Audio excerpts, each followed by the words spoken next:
Avec moi sur ce plateau à présent, Maurice Ferragant, merci de nous avoir rejoints, mais également Jonathan Chiche. Bonjour. Vous êtes secouriste volontaire au sein de United Hatzalah. On a beaucoup parlé des soldats jusqu'à présent, mais cette journée, c'est aussi en souvenir des victimes du terrorisme. Vous êtes parmi les premiers qui arrivent sur les lieux d'attentats. Comment est-ce qu'on gère la situation en arrivant tout simplement? Il faut savoir que l'histoire de notre organisation commence par un attentat. Il faut retourner 40 ans en arrière. C'est l'attentat du bus numéro 12, on est en 1978. C'est, il me semble, un des premiers attentats kamikazes. Un bus explose littéralement à l'ouest de Jérusalem. On a 4 victimes, des enfants. 6 victimes, autant pour moi, et une vingtaine de blessés. Sur les lieux se trouve le futur fondateur de United Hatzalah. Il se nomme Eli Bir, il a 6 ans à ce moment-là. Très précoce pour son âge, il se rend compte rapidement que les secours mettent du temps à arriver. Beaucoup de temps. Beaucoup de temps parce que les secours, comme vous le savez, c'est souvent des ambulances, c'est des camions. Donc dépendant des aléas du trafic, il est très difficile d'arriver sur les lieux rapidement. Une statistique mondiale et même israélienne nous donne à peu près 10-12 minutes pour arriver sur les lieux d'un attentat. Des minutes qui sont évidemment critiques lorsqu'un attentat vient d'avoir lieu. Dans le cadre d'une hémorragie, par exemple, dans un attentat, mais même une crise cardiaque ou n'importe quel accident de la route ou un étouffement, il faut arriver véritablement dans les 3-4 premières minutes pour pouvoir sauver cette personne. À l'âge de 15 ans, il intègre rapidement les ambulances du Magen David Adom. Et là, même constat, on met du temps à arriver. Et un événement traumatisant, un deuxième événement traumatisant pour lui, c'est il arrive pour un jeune enfant de 10 ans qui s'étouffe avec un hot dog dans son propre quartier. Mais lui, il était en garde ambulancière dans le centre-ville, il met 15 minutes à arriver. Et là, il tente un massage cardiaque et puis, bien évidemment, c'est déjà trop tard. L'enfant est déjà décédé. Mais là, il y a une personne qui descend juste à côté de là où se trouve l'enfant. Il descend de l'immeuble et il arrête en effet les bras du jeune Eli Bir, qui est secouriste, ambulancier, et il lui dit « ça y est, il est décédé, cet enfant, il faut que tu le laisses partir ». Et il le reconnaît, c'est un médecin de son quartier. Et là, il se dit on a un problème. On a un problème parce que voilà qu'on a un médecin qui est présent sur les lieux d'un accident. Et il lui manque l'information. Il lui manque l'information parce qu'il aurait pu arriver très rapidement. Donc cet enfant est mort pour rien. Aujourd'hui, concrètement, lorsqu'il y a des attentats, vous arrivez, je sais notamment en moto, pour arriver plus rapidement, vous êtes dispersé dans l'ensemble du pays, vous avez des volontaires, j'imagine, à peu près dans toutes les villes, pour pouvoir réagir très rapidement. Et quels sont les premiers réflexes lorsqu'on arrive sur les lieux d'attentats? Alors, c'est intéressant parce qu'on a parlé en effet de ces motos, l'innovation israélienne de ces fameuses motos-ambulances, qui a été créée en effet dans les années 2000. Une application smartphone aussi, la première au monde, qui permet de faire intervenir un petit peu comme Uber, les secouristes citoyens, parce que c'est du secourisme citoyen de proximité, United Hatzalah. Ils sont 5000 en effet, 5000 bénévoles dans tout le pays, qui interviennent depuis là jusqu'au plateau du Golan. Quand ils arrivent, gérer des événements traumatisants a amené lieu à la création d'une autre unité au sein de United Hatzalah qui s'appelle l'unité Chosen en hébreu. C'est une unité de psychotrauma. Alors justement, parlons de ce trauma, parce qu'on a vu il y a un instant ce reportage auprès d'anciens soldats. Comment on gère à la fois l'aspect traumatique physique, mais également psychologique? Alors, vous arrivez à repérer, alors je sais qu'on arrive sur le terrain, on voit des personnes qui saignent, c'est facile de savoir que lui, un tel est blessé, mais comment ne pas passer à côté de quelqu'un qui est en état de choc, par exemple? Alors je donne un exemple, on a eu un attentat terrible qui a touché en même temps des soldats et en même temps c'était un événement terroriste. On se souvient peut-être les événements de janvier 2017, c'était il y a un peu plus d'1 an, à Ramon Anatsiv. Un camion rentre dans un groupe de soldats. Absolument. Ils sont en formation d'officiers, ils sont une 50aine sur place, ils étaient dans leur premier jour de formation. Et là, véritablement, se font renverser. Le camion, il me semble, même fait une marche arrière pour écraser encore les soldats. On a 4 victimes. Je rends hommage d'ailleurs, Shira, Shir, Erez et Yael, qui sont tués, dont 3 qui restent pendant longtemps sous les roues de ce camion. C'est un événement tragique, dramatique, qui a traumatisé l'ensemble de ces soldats sur place, à tel point que les soldats dans cet événement n'ont même pas su dégainer immédiatement. C'est un passant, un citoyen israélien, qui a sorti son arme pour tuer le terroriste et arrêter immédiatement l'attentat. On est arrivé dans la première minute. Parce qu'encore une fois, United Hatzalah, c'est des citoyens qui sont... Comment vous avez repéré alors qui était en état de choc et qui était blessé? D'abord, bien évidemment, on effectue ce qu'on appelle le triage en termes de secourisme.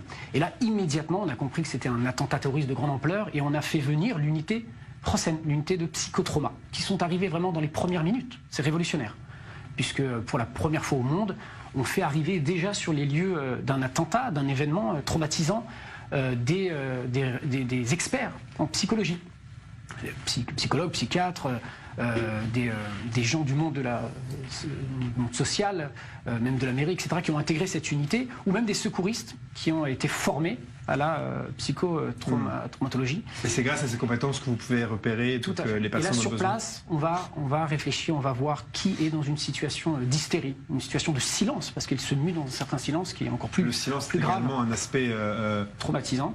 Le silence, c'est également finalement un symptôme de ce traumatisme. Tout à fait. Qui donne lieu, plus tard, après quelques heures ou quelques jours, à les faire rentrer dans une situation de stress post-traumatique qui est très grave, puisque après c'est des conséquences et des séquelles qui peuvent durer des années, si ce n'est même toute une vie.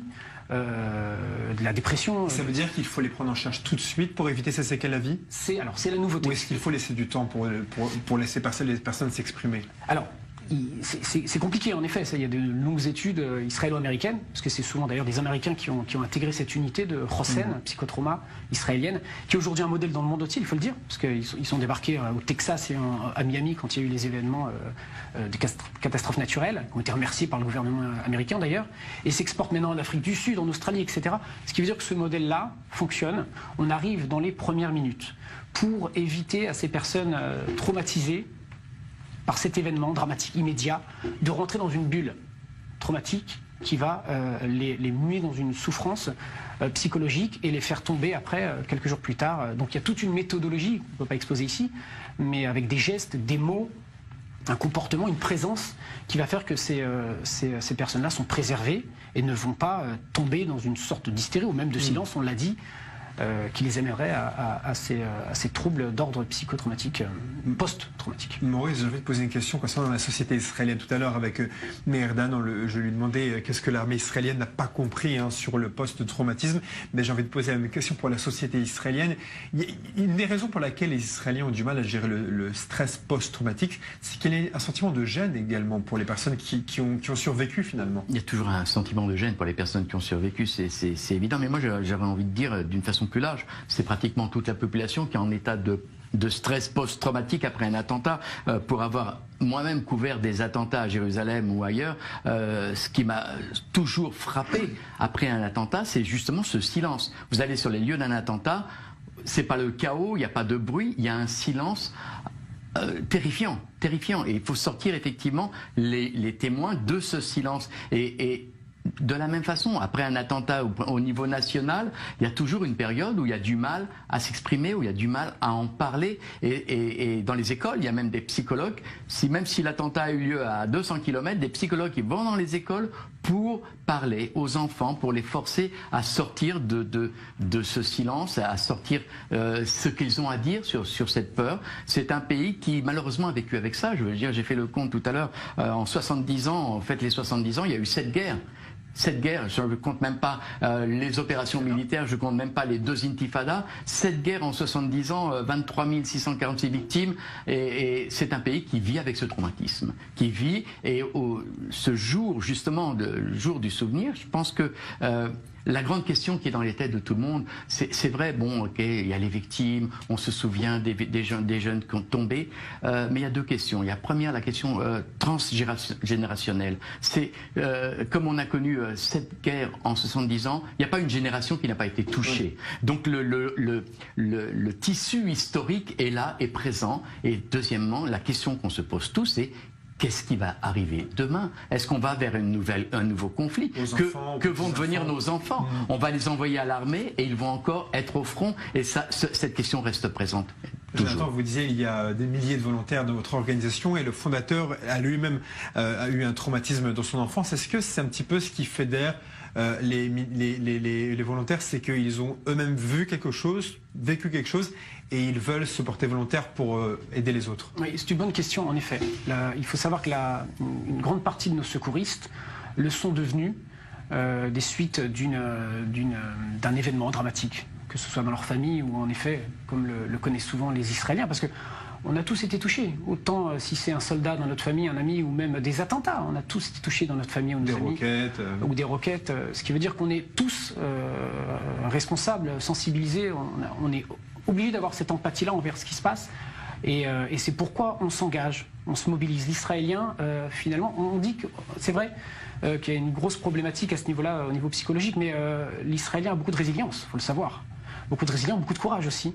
Et on le voit, nous, au quotidien. Il faut savoir que nos secouristes eux-mêmes... Les Israéliens sont plus préparés et aptes à faire face au traumatisme que d'autres pays? De par son vécu, de par, en effet, comme vient de l'expliquer maintenant, les guerres d'Israël, les attentats terroristes au quotidien qui ont duré. Il faut savoir, la deuxième intifada, c'était terrible. Je ne sais pas, je ne sais pas si on était tous présents, mais à chaque fois que, tous les jours, pratiquement, on entend un bus qui explosait au centre-ville, c'était terrible.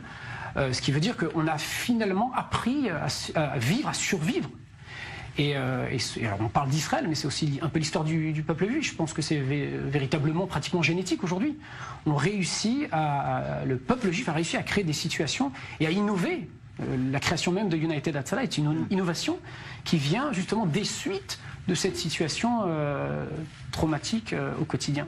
Maurice, en quelques mots, cette journée, c'est vraiment l'unité du pays et les polémiques politiques sont vraiment marginales. Vous avez entendu le Premier ministre, c'était le discours de l'unité. En vérité, il a même parlé des Juifs, des chrétiens, des musulmans, des Druzes et des Circassiens, tous ensemble dans le souvenir. Mais je voudrais souligner un point qui me paraît important, c'est que dans les années 80, cette journée du souvenir, c'était surtout celle des soldats tombés au combat. Oui. C'est de ça, au champ d'honneur. On l'a dit tout à l'heure, ça a été rajouté fin des années 90. Fin des années 90, on a commencé à parler des victimes du terrorisme. Et là, aujourd'hui, je constate que malgré certains débats encore qui existent encore, ils font partie du paysage maintenant, ces victimes-là.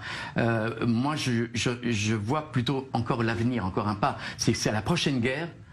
Elle sera terrible parce que c'est la population civile qui va être en première ligne. C'est à l'Iran, pensez au Hezbollah. Voilà, et donc à un moment, il va falloir bien intégrer ce danger pour les populations civiles. On a déjà un front de la défense civile, un commandement de la défense civile qui sait prendre en charge ces choses-là. Je pense que dans l'avenir, ça va être aussi une question qui va se poser. Merci beaucoup Maurice Ifargan, merci beaucoup Jonathan Chiche d'avoir été avec nous. Je rappelle que vous êtes volontaire et secouriste à United Hatzalah, donc une organisation qui est dans tout Israël, avec notamment des milliers de volontaires. Tout le monde d'ailleurs peut se porter volontaire, suivre une formation, j'imagine, pour vous rejoindre. Merci beaucoup d'avoir été avec nous. C'est la fin de cette édition spéciale qui a duré un peu plus d'une heure. Vous avez pu la suivre en direct sur i24 News, la sirène du souvenir suivie de la cérémonie au cimetière militaire du Mont Herzl. La journée du souvenir, ces cérémonies continuent sur i24 News toute la journée jusqu'à ce soir avec le début des célébrations du 70e anniversaire de l'État d'Israël. A tout de suite.